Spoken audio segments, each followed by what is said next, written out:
Shalom semuanya, apa kabar? Jumpa lagi bersama saya Romeo Dirk Junior di channel yang spesial menyajikan video-video apologet Kristen dan video-video kesaksian Kristen yang berasal dari sumber-sumber data yang terpercaya dan valid. Video ini bertujuan hanya ingin mengedukasi penonton tentang apa yang dibahas sesuai judul video.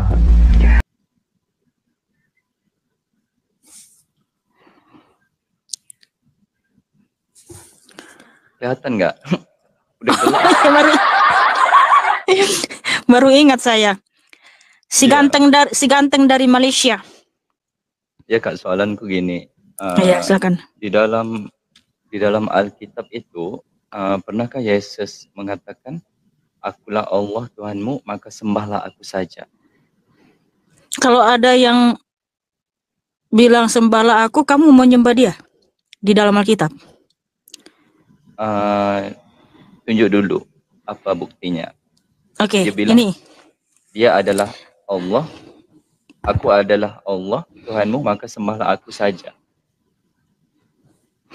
Oke, saya ucapkan selamat menonton. Semoga melalui video ini Anda mendapatkan sesuatu yang bermanfaat untuk menambah pengetahuan tentang banyak hal yang selama ini Anda belum ketahui. Terima kasih sudah mampir di channel saya. Kiranya Anda bahagia selalu bersama semua yang dicintai. God bless you. Bye. Oke, ini ya. Semua itu akan kuberikan kepadamu jika engkau sujud menyembah aku. Nah, semua kerajaan dunia ini akan diberikan kepada kita kalau kita sujud menyembah dia. Kamu mau nyembah dia? Itu dari mana tuh? Matius 4 ayat 9. Kalau Matius 4 ayat 8 sampai 10, Kak? Iya, di situ kan ada yang minta disembah tuh. Bahkan kalau kita sembah dia, dia akan berikan kerajaan dunia ini sama kita. Lalu apakah kita menyembah dia karena dia ngaku-ngaku sembahlah aku berikan kerajaan dunia ini samamu? Itu kan artinya dia mengaku kayak Tuhan gitu. Jadi apakah kita lalu ujuk-ujuk menyembah dia gitu? Tapi kalau apakah kalau macam mana? Di Matius 4 ayat 8 sampai 10 kan ada peristiwa dengan iblis itu kan? Dan iblis membawanya pula ke gunung yang sangat tinggi, memperlihatkan kepadanya semua kerajaan dunia dengan kemegahannya itu kan, dan berkata kepadanya, semua itu akan kuberikan kepadamu jika engkau sujud menyembah aku. Itu katakan iblis katakan kepada dia kan, maka berkatalah Yesus kepadanya, nyahlah iblis, sebab ada tertulis engkau harus menyembah Tuhan Allahmu dan hanya kepada dia sajalah engkau berbakti. Itu peristiwa dengan iblis itu gimana Kak? Bisa terangkan nggak? Iya, jadi gini Nadem. Kalau iman Kristen itu harus berdasarkan kita beriman itu berdasarkan apa yang sudah terbukti bahwa dia adalah Allah yang Maha Kuasa, bukan sekedar asal imani saja gitu ya. Enggak, macam aku percaya aku Tuhanku Allah. Tuhan kakak juga Allah kan? Benar nggak? Iya, Tuhanku adalah Allah yang Maha Kuasa, namanya Yesus Kristus. Iya, kalau sebenarnya... Nah, kalau Yesus Kristus itu kan mengaku Tuhan dan Allah sudah terbukti kemahakuasaannya. Bukan sekedar... Aku harus beriman kepada Yesus Kristus.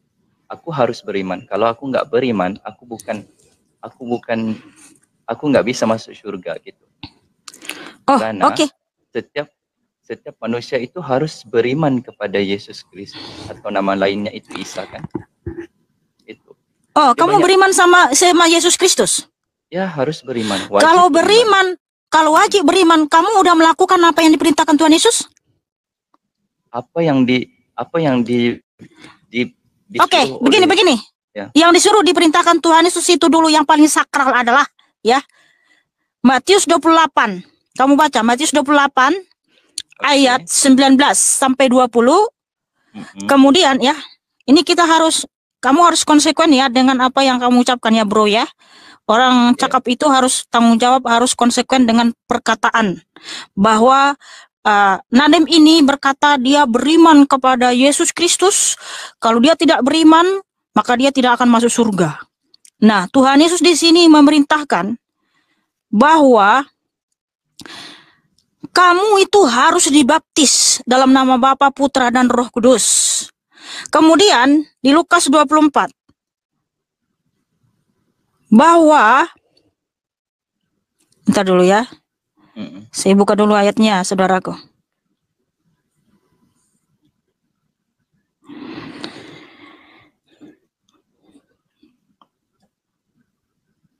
Sorry, bukan Lukas 24 ya, Lukas 22 ayat 19.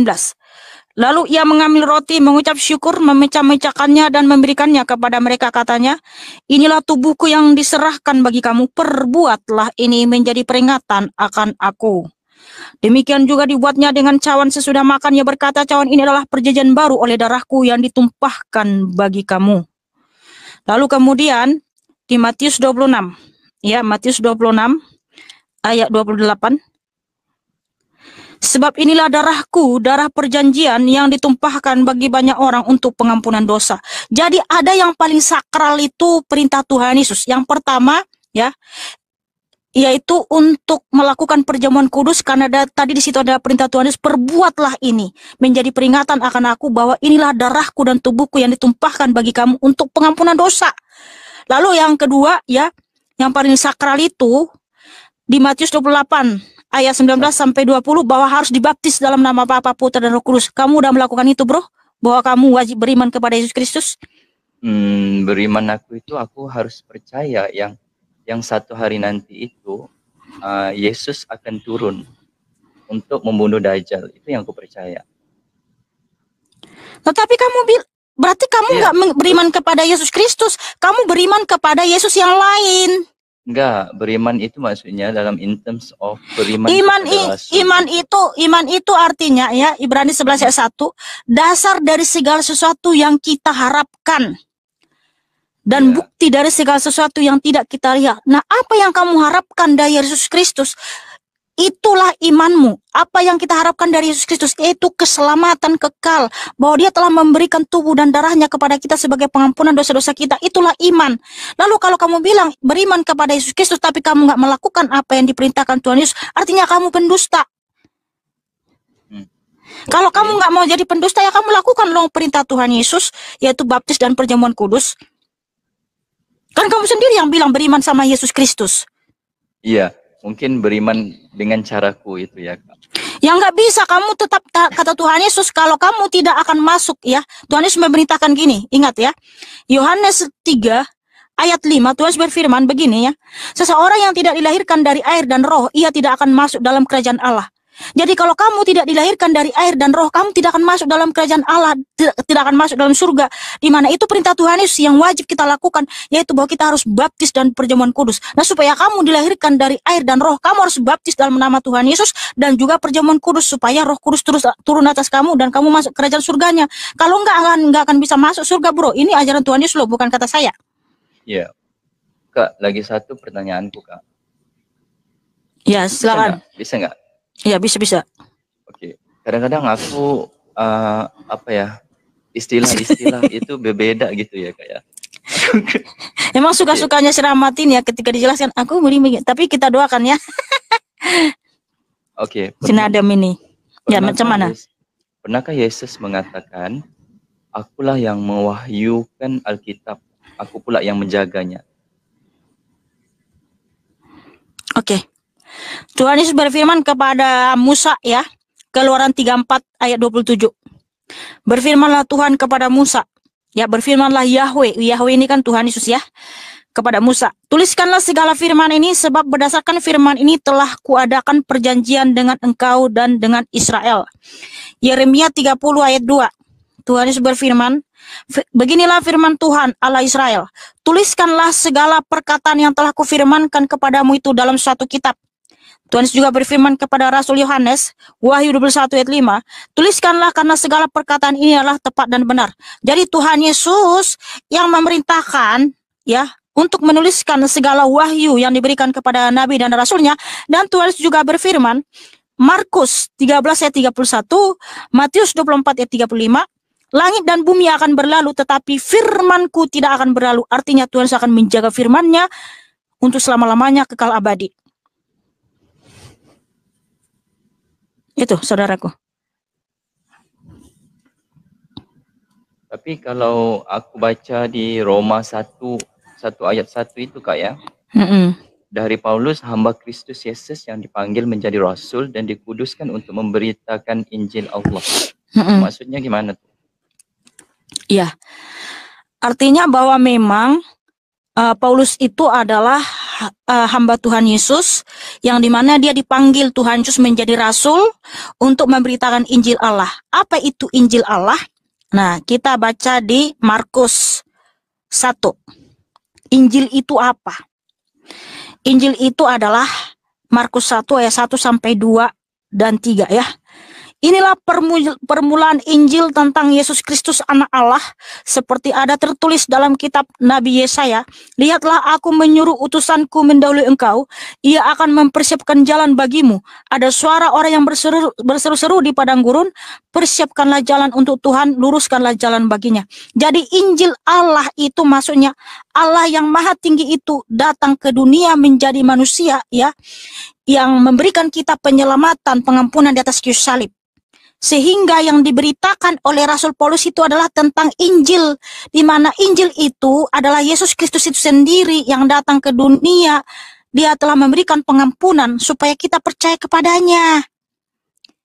Nah, karena Injil itu telah menyelamatkan kita, Injil itu adalah Allah itu sendiri datang ke dunia dalam rupa manusia untuk menyelamatkan kita, saudaraku. Dan itulah yang diberitakan oleh Paulus dan semua rasul-rasul yang lain.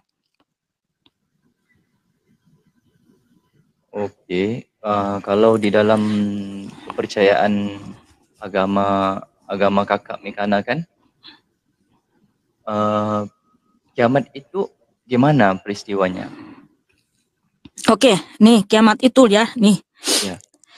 Wahyu 20 ayat 11, dengarkan baik-baik ya Nadem. Lalu aku melihat suatu tahta putih ya, Wahyu 20 ayat 11 sampai 13 sampai 15. Lalu aku melihat suatu tahta putih yang besar dari dia dan yang duduk di atasnya. Di hadapannya lenyaplah bumi dan langit dan tidak ditemukan lagi tempatnya. Artinya sudah kiamat ya. Bumi sudah tidak ada lagi.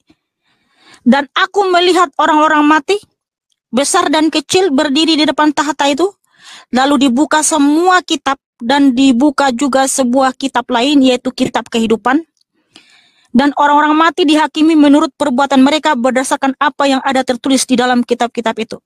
Maka laut menyerahkan orang-orang mati yang ada di dalamnya, dan maut dan kerajaan maut menyerahkan orang-orang mati yang ada di dalamnya, dan mereka dihakimi masing-masing menurut perbuatannya. Lalu maut dan kerajaan maut itu dilemparkanlah ke dalam lautan api. Itulah kematian yang kedua. Dan setiap orang yang tidak ditemukan namanya tertulis di dalam kitab kehidupan itu dilemparkan ke dalam lautan api itu. Jadi Tuhan Yesus akan mengumpulkan semua bangsa ya, mau besar dan kecil atau anak-anak, dewasa, dan semua akan dikumpulkan di hadapannya, saudaraku. Sehingga Tuhan Yesus akan mengadili. Nah, tetapi orang-orang yang tertulis namanya di dalam kitab kehidupan tidak akan dicampakkan ke neraka. Nah, supaya nama kita tercatat dalam kitab kehidupan, apa perintah Tuhan Yesus? Wahyu 2 ayat 10, Yakobus 1 ayat 12. Barang siapa yang mengasihi Tuhan Yesus dan melakukan perintah Tuhan Yesus, ya hendaklah engkau setia sampai mati, dan aku akan mengaruniakan kepadamu mahkota kehidupan. Jadi orang-orang yang setia kepada Tuhan Yesus, yang melakukan perintah Tuhan Yesus seperti tadi, Tuhan Yesus memerintahkan harus baptis, perjamuan kudus, bahwa kita harus percaya tubuh dan darahnya diberikan kepada kita di atas kayu salib, maka kita selamat, nama kita tercatat di dalam kitab kehidupan, Nadem. Nah, kalau nama kita tidak ada di dalam kitab kehidupan itu, kita akan dicampakkan ke lautan belerang, yaitu neraka. Tapi kalau nama kita tercatat di kitab kehidupan itu, kita akan selamat, tidak akan masuk neraka. Nah, supaya nama namamu ada dalam kitab kehidupan. Tadi apa perintah Tuhan Yesus? Hendaklah engkau setia sampai mati dan aku akan mengeruniakan kepadamu mahkota kehidupan. Nah, perintah-perintah Tuhan Yesus harus kita lakukan, Nadem, yaitu baptis dan perjamuan kudus. Baptis itu untuk tujuan apa baptis itu? Oke, kenapa harus dibaptis? Ya, sebagaimana firman Tuhan Yesus itu adalah tanda bahwa kita percaya kepada Tuhan Yesus, bahwa Dia telah memberikan kita pengampunan di atas kayu salib. Dimana kan kalau dibaptis itu kan, baptis itu berasal dari bahasa Yunani, itu baptiso, yaitu diselamkan. Nah, ketika kita diselamkan ke air, artinya kita sudah ikut mati bersama dengan Tuhan Yesus. Nah, ketika kita diangkat dari air, artinya kita sudah ikut bangkit bersama dengan Tuhan Yesus. Karena darah Kristus itulah yang menyucikan, menghidupkan kita. Jadi, air itu simbol atau darah dari darah Kristus yang membersihkan, menyucikan dosa-dosa kita sehingga kita diberikan hidup kekal. Itulah baptis. Makanya harus baptis, artinya tanda bahwa kamu itu percaya kepada Tuhan Yesus. Dia telah memberikan pengampunan bagimu di atas kayu salib. Dan kita pun sudah ikut mati dan bangkit. Jadi harus dibaptis. Nah, kemudian perjamuan kudus, saudaraku. Kalau kita perjamuan kudus artinya darah dan tubuh Kristus itu telah diberikan kepada kita di atas kayu salib untuk pengampunan dosa-dosa kita. Nah, itulah kenapa Tuhan berfirman, Yohanes 14 ayat 6. Akulah sang jalan, sang kebenaran, sang hidup. Tidak ada seorang pun yang datang kepada Bapa kalau tidak melalui aku. Sekiranya kamu mengenal Bapakku, pasti kamu juga mengenal aku. Barang siapa melihat aku sudah melihat Bapa. Tapi makna dari kata Bapa di Yohanes 14 ayat 6 itu adalah tentang kerajaan surga. Jadi itulah bahwa tidak ada seorang pun yang bisa masuk surga tanpa darah Kristus, Nadem. Harus melalui darah Kristus kita bisa masuk surga. Karena apa? Semua manusia sudah berdosa, Nadem. Satu dosa saja kita lakukan sudah cukup membuat kita terbakar di neraka. Tetapi supaya kita tidak masuk neraka tapi masuk surga, kita harus disucikan melalui darah Kristus. Karena darah Kristus itu suci, bersih, dan berkuasa.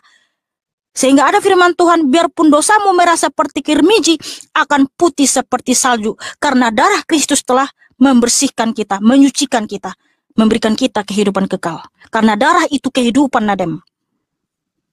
Oke, contoh ya, kalau macam pembunuh. Pembunuh melakukan pembunuhan. Terus dia itu bisa ke surga dengan dia dibaptis saja gitu. Kalau dia, mohon maaf ini, kalau dulu pembunuh itu bertobat, dia akan selamat. Seperti Rasul Paulus dulu, dia pembunuh, saudaraku. Sebelum dia ikut Tuhan Yesus, sebelum dia menjadi rasul, dia pembunuh orang Kristen. Dia mencari orang-orang Kristen. Makanya nanti kamu baca di Kisah Para Rasul ya, Paulus itu mencari orang-orang Kristen untuk dibunuh. Tetapi Tuhan datang kepadanya sehingga Paulus bertobat.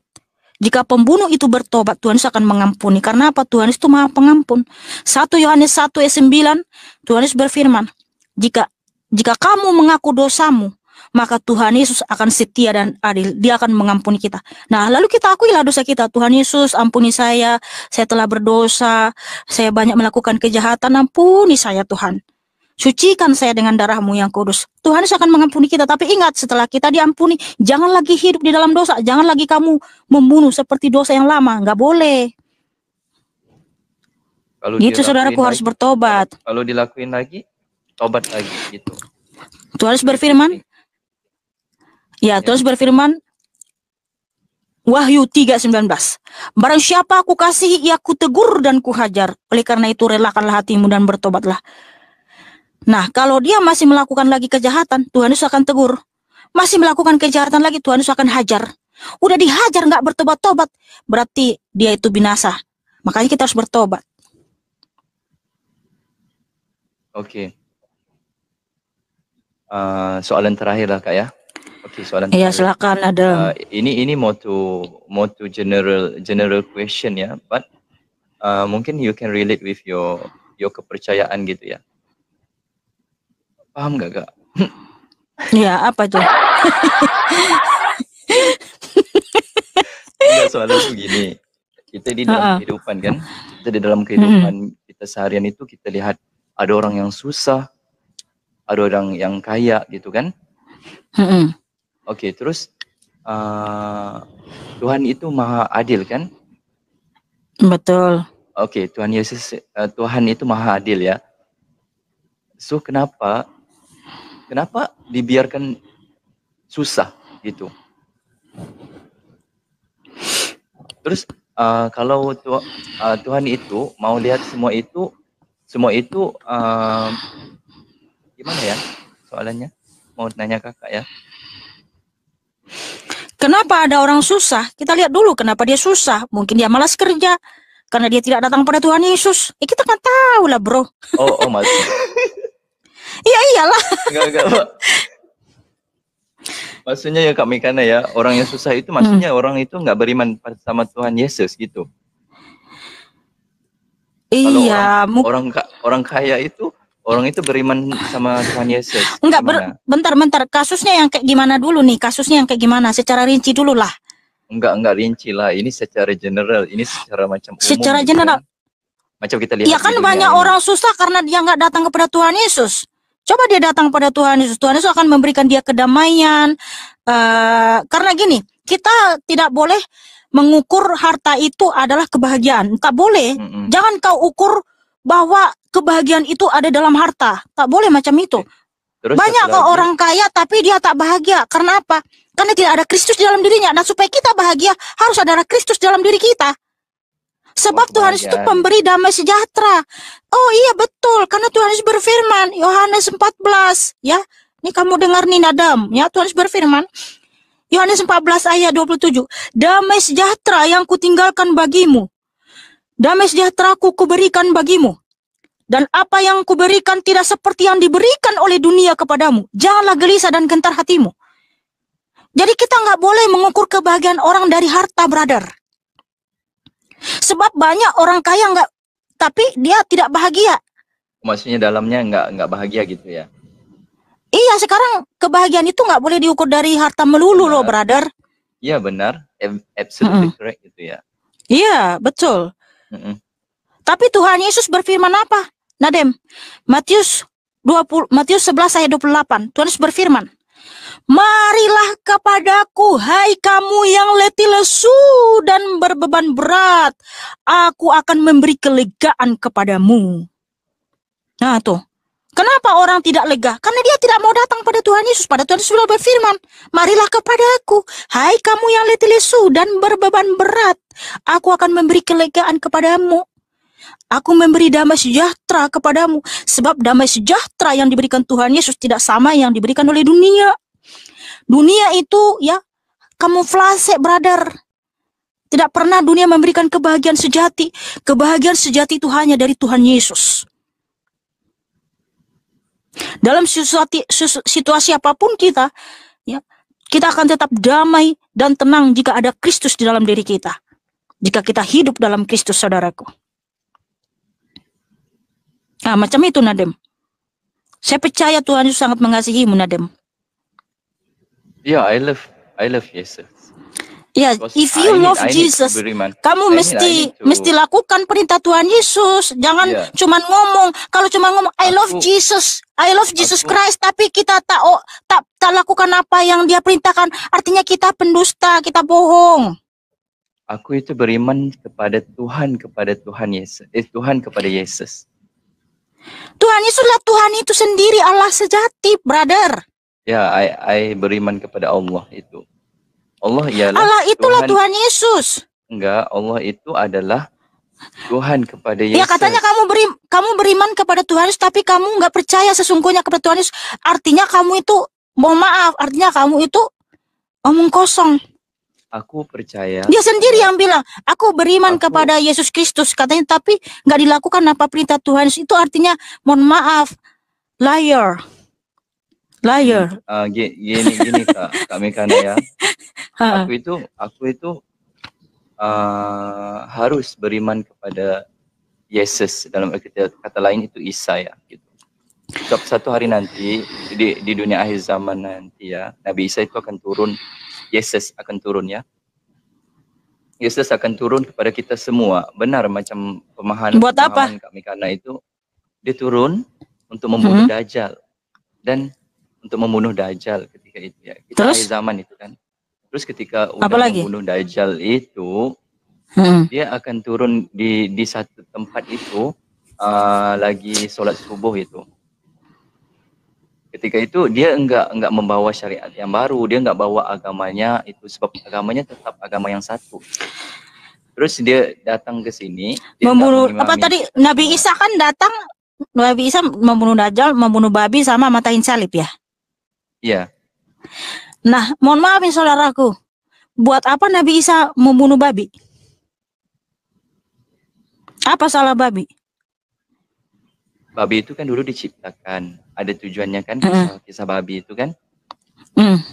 Tapi nggak pasti ya di dalam Alkitab ada apa enggak yang pasal babi itu. Nggak ada, Tuhan Yesus tidak, mohon maaf, Tuhan Yesus tidak pernah datang untuk membunuh babi sama matain salib. Karena sebelum Tuhan Yesus datang pun kami sudah membunuh babi, sudah sembelih babi untuk dimakan. Jangankan babi, Tapi ayam juga. Bukan ada larangan di dalam Alkitab yang nggak bisa makan babi. Tuhan Yesus menyatakan Markus 7 ayat 19 bahwa semua makanan itu halal. Babi itu apa yang paling enak? Berarti kamu kan nggak mengikuti Tuhan Yesus yang diberitakan oleh nabi-nabi dan rasul-rasul. Kamu mengimani Yesus yang lain. Makanya saya bilang kamu mengimani Yesus yang lain. Itulah kenapa Yesus itu bukan Nabi Isa. Tuhan Yesus Kristus bukan Nabi Isa. Oke, kalau ayat ini Kak, Ibu bisa lihat Kak, bab 11 Leviticus.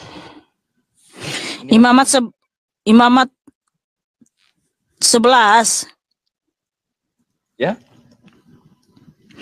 Di situ kan Imamat 11 itu kan kepada orang Israel.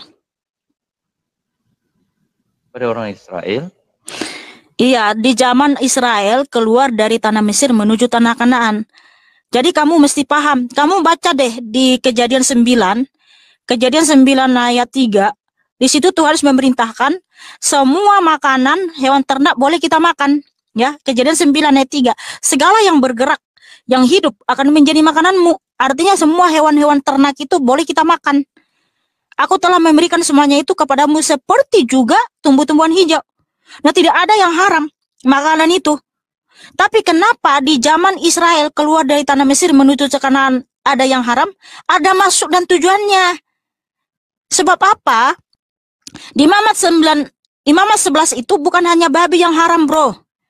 Tapi apa yang haram? Unta, kelinci, pelanduk, babi, burung-burung. Tapi di dalam itu nggak disebut juga. Demikian juga babi hutan karena memang berkuku belah. Yaitu kukunya berselah panjang. Tapi yang haram tidak memamak dia. Apa itu? Iya, tapi yang haram di situ bukan hanya babi kan? Haram itu bagimu daging binatang-binatang itu janganlah kamu makan, dan bangkainya janganlah kamu sentuh, haram semuanya itu bagimu. Maksudnya unta nggak ada di dalam ini, tulis unta. Oh deh, makanya kamu itu baca di mana ayatnya? Ayat ini ayat 11:7 sampai 8. Imamat 11:7 sampai 8. Iya, kamu bacanya di mana? Kamu copot di ini, di Google ya, yang sumbernya bukan dari Kristen. Dari Google. Sama enggak? Yang saya baca tadi sama enggak? Ulangannya 14:8 juga babi hutan karena memang berbuku belah. Imamat 11, brother, Imamat 11 ayat 4. Imamat 11 ayat 4. Tetapi inilah tidak boleh kamu makan dari yang memamah biak atau dari yang berkuku belah. 2. Unta, pelanduk, kelinci, babi, terus binatang-binatang yang tidak bersisik di dalam air nggak boleh dimakan.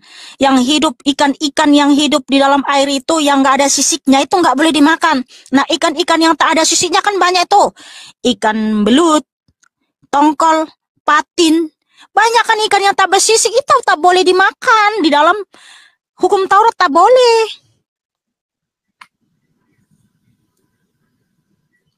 Nah, makanya thank you.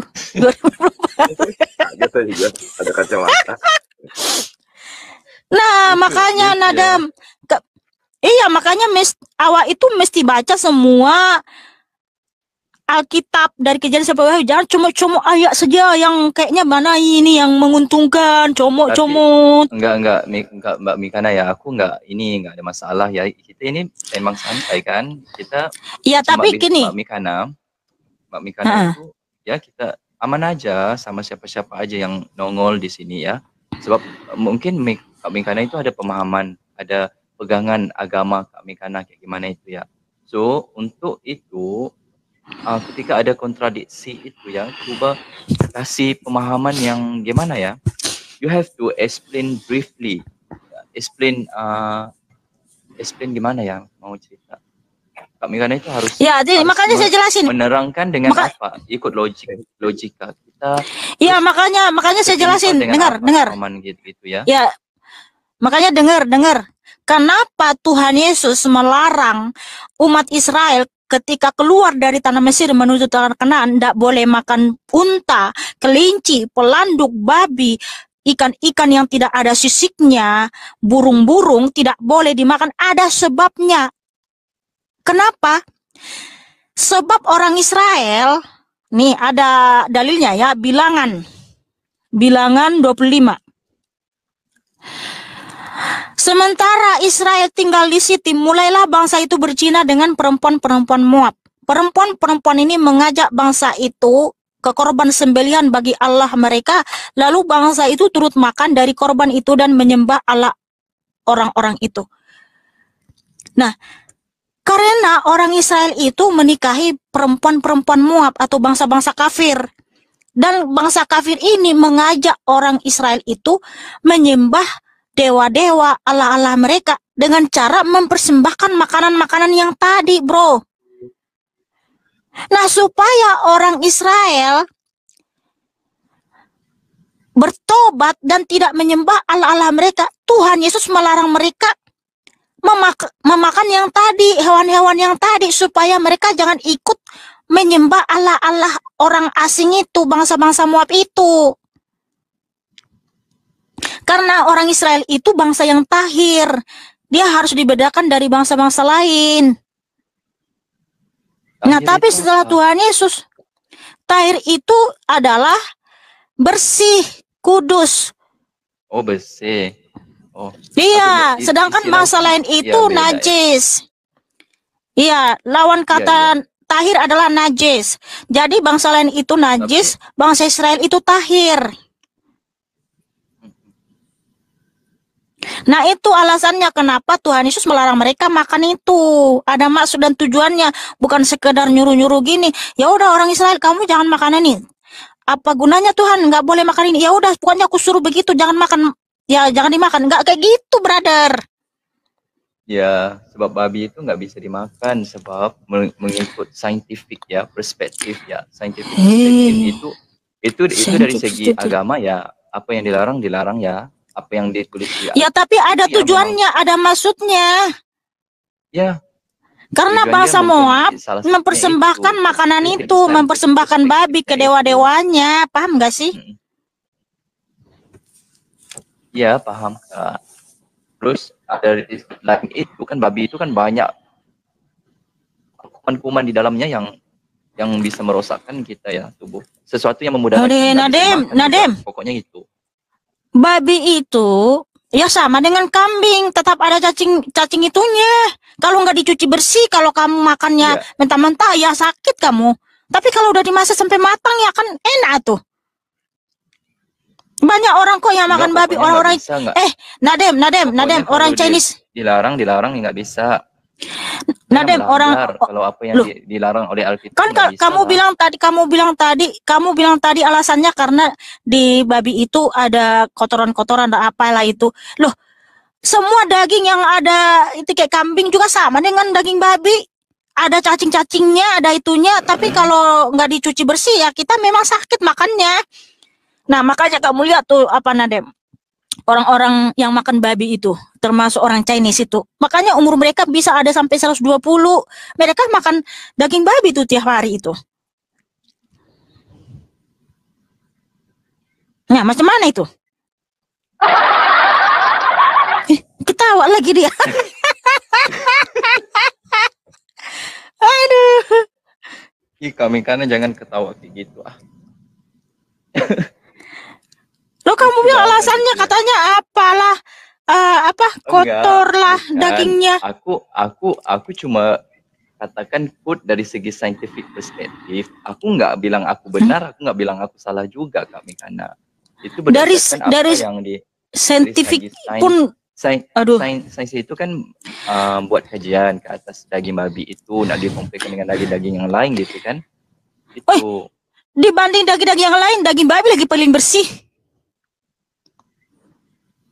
udah Karena ini kamu tahu nggak babi peliharaan itu mereka dikasih makan apa tahu kau? Makan nasi, makan yang enak-enak. Beda dengan kambing, dia makan rumput, dia makan kotoran tuh di luar sana. Nggak percaya lu sudah dem ini. Kalau babi itu sekarang diternak itu makanannya enak-enak. Aduh, belum tahu nih.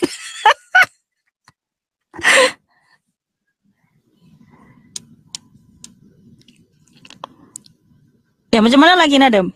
ya udah Kak. Oke. Oke lah ya Nadem ya. Kalau sesuai Saya dengan juga- ucapan apa itu? Enggak saya akhiri. I end the conversation ya. Thank you by the way you having me in the live ya. Santai-santai aja ngobrol sama Kak Mikana, Bang Amin ya. Salam kenal dari Malaysia ya. Sehat-sehat selalu ya semua. Happy New Year. Ya, Happy New Year. God bless you. Tepuk tangan buat Nadem yang cakep dan manis.